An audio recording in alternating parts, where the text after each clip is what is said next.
మీరు health insurance కానీ term insurance కానీ తీసుకున్నారా, లేకపోతే తీసుకుందామని అనుకుంటున్నారా? అయితే 100కు 99 మందికి తెలియని విషయం ఏంటంటే మీరు ఎవరి దగ్గర తీసుకుంటున్నారు అనేది కూడా చాలా ఇంపార్టెంట్. ఎందుకంటే అదే భవిష్యత్తులో మీ క్లెయిమ్ అవుతుందా లేదా అనే విషయాన్ని డిసైడ్ చేస్తుంది. మన దేశంలో ముఖ్యంగా 3 రకాల వ్యక్తులు ఇన్సూరెన్స్ అమ్ముతారు. మొదటి వ్యక్తి మనందరికీ కనిపించే ఏజెంట్స్.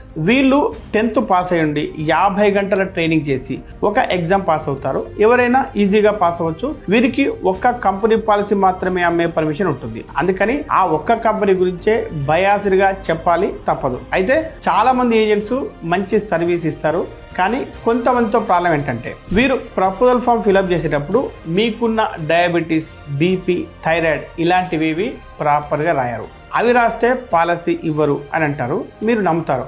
కానీ క్లెయిమ్ వచ్చినప్పుడు ప్రీ ఎగ్జిస్టింగ్ కండిషన్ డిస్క్లోజ్ చేయలేదు అని రిజెక్ట్ చేస్తారు. ఇక రెండో వ్యక్తి ఆన్లైన్